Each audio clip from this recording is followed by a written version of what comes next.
Hey guys, welcome back to my channel. तो अभी मैंने सबा अप्पी का ब्लॉग देखा जिसमें वो मैंगो का चैलेंज कर रही है।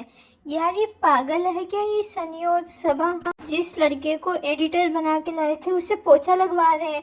हद होती है यार। ऊपर से वो गुटका किंग कह रहा है कि एक तो पैसे दो, ऊपर से पोछा भी हमें लगवाए। अभी इनको दिखा दिखा के तुम इतने पैसे कमाओगे, वो कुछ नहीं। 5,000 3,000 रुपए में तेरी जेब ढीली हो रही है, और वो भी तेरे नहीं है, सबा के हैं। शर्म कर लो बेवकूफो, थोड़ी शर्म कर लो। इतना ही जोर आ रहा है पैसे देने में और पोछा लगाने में तो नहीं करते चैलेंज, क्या जरूरत थी। इन लोगों ने कहा था, कृष्णा ने कहा था चैलेंज करने को, या रुखसाना ने कहा था, सैफी ने कहा था चैलेंज करने को। निहायत ही बेशरम और बेवकूफ है ये दोनों। और ये गुटका किंग तो इतना सेठ बना फिरता है जैसे चांदी की चम्मच के साथ पैदा हुआ था। अबे अबे शर्म कर ले। Middle class, lower middle class से था तू, घर आए मेहमान से पोछा लगवा रहा है। कृष्णा के हाथ में पोछा है। ये तो कैमरा ऑन था इसलिए सालू अप्पी ने ले लिया। कैमरा ऑन नहीं होता ना तो कृष्णा पोछा लगा रहा होता है यहाँ पे दोस्तों के घर में।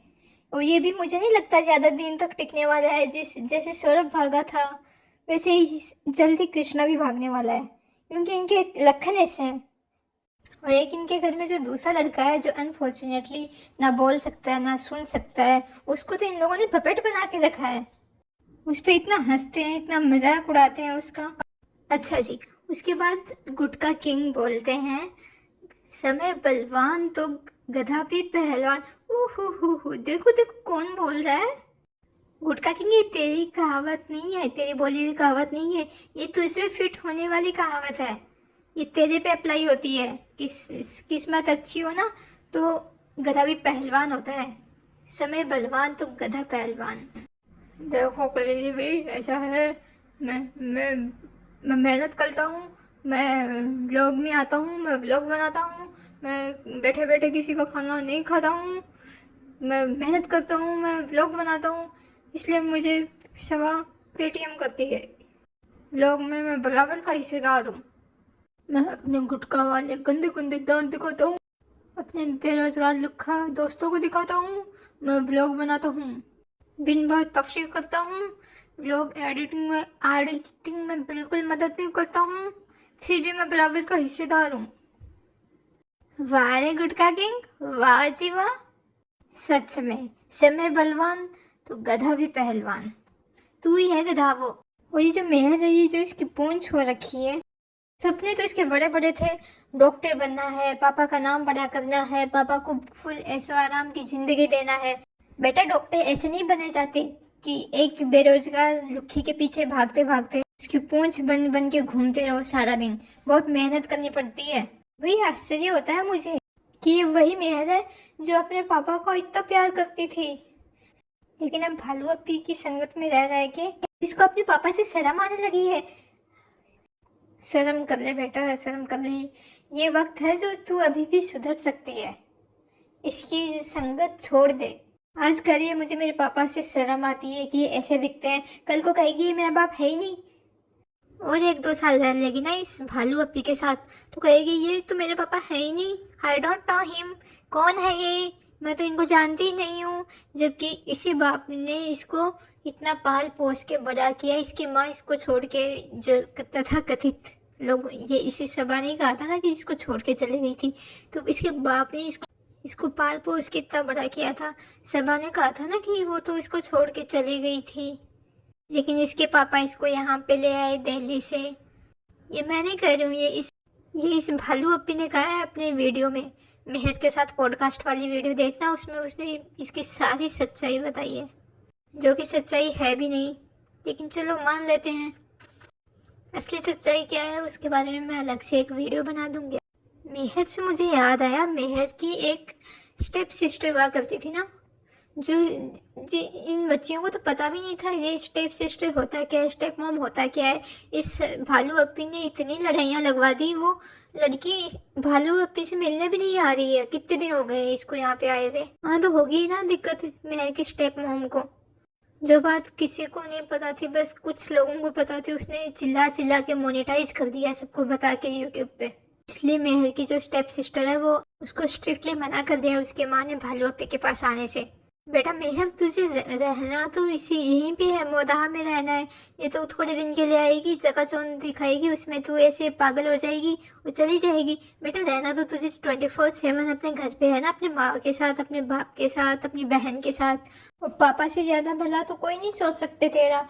तो वो जो कहते हैं वो अच्छा ही कहते हैं, उनकी बातें सुनो और उनके अकॉर्डिंग ही चलना चाहिए तुझे। आई बात समझ में, यदि सुन रही है तो? चलिए आगे बढ़ते हैं। अब भालू अपी खा रही है मोदाहा की मिठाई। ओले ओले ओले, इतने दिनों से तो कुछ खाया ही नहीं था। मुंबई में तो मिठाई खाती ही नहीं है, diet conscious so called. Only मोदाहा में आती है ना, तो ओनली मोदाहा में मिठाई खाती है। मिठाई में तो चीनी नहीं होती, शुगर नहीं होती, शुगर फ्री मिठाई है ना फ्रेंड्स। फ्रेंड्स जब तक मोदाहा में हूँ यहाँ की मिठाई खा सकते हैं फ्रेंड्स, कभी कभी खाते हैं। और जब मुंबई जाएगी ना तब फ्रेंड्स ऐसी मिठाई कहीं नहीं मिलती है फ्रेंड्स, ऐसी मिठाई सिर्फ मुंबई में मिलती है। माँ की मोहब्बत है फ्रेंड्स, इसलिए खा लेती हूँ। उफ भालू अप्पी उफ, आपकी बहाने तो खत्म ही नहीं हो रहे। कब से डाइटिंग चालू की थी आपने? जो अब तक आते आते 1 साल से ज़्यादा हो गया होगा इसको डाइटिंग स्टार्ट किए, लेकिन अभी तक डाइटिंग का डे भी स्टार्ट नहीं हुआ है। देखो खुद को पहले कैसे लगती थी और गुटखा किंग के साथ रह रह के कैसी हो गई हो। अंडर कॉन्फिडेंट, ओवरवेट, ग्लो खत्म हो चुका है सारा फेस से। तुम जैसे भी हो मुझे पसंद हो, तुम चाहे 500 किलो की हो जाओगी ना, मुझे पसंद हो। ये तो आपकी मोहब्बत है सनी। चलो इतना बुलाने को 500 रुपये ट्रांसफर करो, पेटीएम करो, पेटीएम करो। देखो भालू अपी, आपको डाइटिंग करनी है तो करो, नहीं करनी है तो मत करो। ये डाइटिंग कर रही हूँ ना फ्रेंड्स, और ये मीठा खा लेती हूँ, मिठाई में चीनी थोड़ी ना होती है ना फ्रेंड्स। ये नाटक बंद करो तुम। मुझे ऐसा लगता है कि ये कोई डाइटिंग वाइटिंग नहीं कर रही है, लोग इसको ट्रोल ना करें कि इतनी मोटी हो गई है, इतनी ये हो गई है, इसलिए बस इसका ये बहाना है डाइटिंग का। और डाइटिंग इसको करनी ही नहीं है, ना योगा ना और कुछ हेल्दी लाइफस्टाइल तो फॉलो करना ही नहीं है। अब जाते ही देखना वहाँ पे तेल में तला हुआ 2 किलो तेल डाल के चिकन खा रही होगी। मुंबई की डाइटिंग ऐसी होती है फ्रेंड्स। फिर इसके बाद ये कहती है फ्रेंड्स बहुत ज़्यादा तेज धमाका हुआ था, मैं बहुत डर गई थी, दो तार आपस में टकरा गए थे। अरे अरे अरे भालू अपी, इतनी तेज घबराहट में भी व्लॉग बनाना नहीं भूलती है। फट से कैमरा ऑन हो गया इसका, मिनटों में, मिनटों में भी नहीं, सेकंड भी नहीं लगाई इसने कैमरा ऑन करने में। बहुत डर गई थी ना भालू अपी। उसके बाद ये सेलिब्रेट करती है मेहर का बर्थडे। आपको नहीं लगता ये मेहर के लिए आजकल कुछ ज़्यादा ही ऐसे कर रही है? मेहर को ड्रेस दिला रही हूँ, मेहर को बर्थडे भी नहीं था एक्चुअली, प्री बर्थडे था। मेहर का प्री बर्थडे सेलिब्रेट कर रहे हैं। इतने बड़े दिल वाली कब से हो गई सालू अपी? कुछ बड़े दिल की नहीं हुई है ये। इसने जो पीछे कांड किया है ना, जो मेहर का सच बता के सबको, उसका बस डैमेज कंट्रोल करने की कोशिश कर रही है। इसको पता है क्योंकि इसके घर पे तो उसका बर्थडे मनेगा नहीं, मेहर का बर्थडे, क्योंकि जो कांड करके आई है मुंबई में। तो कोई बात नहीं मेहर, मैं तुम्हारा बर्थडे पहले ही मना दूंगी, तुम्हें जो भी चाहिए मैं दूंगी, मैं दूंगी। मैं हूं ना तुम्हारी वर्ल्ड की बेस्ट सिस्टर। मेहर अंदर ही अंदर तो सोच रही होगी बेस्ट नहीं तो फर्स्ट सिस्टर है इस वर्ल्ड की। और हाँ, जब भी मेहर का बर्थडे सेलिब्रेट किया ही है तो उसकी छोटी बहन को भी बुला लेती, क्या जा रहा था उसमें। लेकिन भालू अपी जोड़ने का काम थोड़ी करती है, लोगों के रिश्तों को तोड़ने का काम करती है। इसी बहाने उसकी छोटी बहन को बुला लेती, वो भी केक खा लेती बेचारी, थोड़ा सा वो भी सेलिब्रेट कर लेती, उसको भी अच्छा लगता। लेकिन नहीं, भालू अपी है, इतना ही बड़ा दिल होता तो बुलाती ना उसको, फिर छोटी बच्ची को, मेहर की सिस्टर को। पहले भी तो आती रहती थी ना वो, अब एकदम से आना क्यों बंद कर दिया उसने? सिलेक्टिवली बड़ा दिल है इसका, सिलेक्टिवली। शेम ऑन यू भालू अपी, बेचारी मेहर को अपने माँ बाप से बहुत दूर कर दिया है तूने। अब करती रहे डैमेज कंट्रोल, लेकिन जो तूने डैमेज किया है ना वो आउट ऑफ कंट्रोल है। इन सब चीज़ों से वो तो डैमेज कंट्रोल कर नहीं पाएगी, चाहे कितनी भी कोशिश कर ले। वो कहते हैं ना, रहीमन धागा प्रेम का मत तोड़ो छिटकाए, टूटे से फिर ना जुड़े, जुड़े गांठ पड़ी जाए। तूने मेहर को उनके माँ बाप से जो दूर किया है ना, भगवान माफ़ नहीं करेगा तुझे।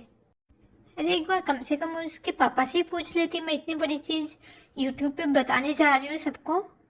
चलिए भालू आपी, आप निकलिए मुंबई। आपने वैसे ही इतने दिन तक मोदाहा में रह के गुटका किंग के माँ बाप पे बहुत बड़ा एहसान कर दिया है। निकलिए आप, जल्दी निकलिए मोदाहा से। और ये लास्ट में इसने क्या किया? बेटी खाला को लेके जा रही है गाड़ी में बिठा के। नो नो नो नो, ये अपन को कंफ्यूज करना चाहती है ताकि हम लोग इसको इतना सुनाएं कि वो अपनी कुक को साथ में ले जा रही है, बेटी खाला को कुक बना रखा है, बेटी खाला को अपनी कन्वीनियंस के हिसाब से यूज करती है। और फिर ये नेक्स्ट व्लॉग में क्या दिखाएगी? बेटी खाला नहीं आई है मेरे साथ, बेटी खाला अपने घर पे ही है। तो ये आजकल अपन से 2 कदम आगे चल रही है। तो गुटका किंग पहुंच गए हैं मुंबई। फ्रेंड्स, मुझे बहुत काम है, मैं जा रहा हूँ खाना खाने। फ्रेंड्स, मुंबई पहुंच गए हैं। मुंबई में मेरा घर है। अबे गुटका किंग, किसको कब लिया तूने मुंबई में घर? कब? कुछ कमाया है या कुछ कमा रहा है अभी? फ्रेंड्स फ्रेंड्स, गुटका गुटका, एक तो ये है ना, ये तू गुटका निकाल के बात किया कर, कुछ समझ में नहीं आता तेरा।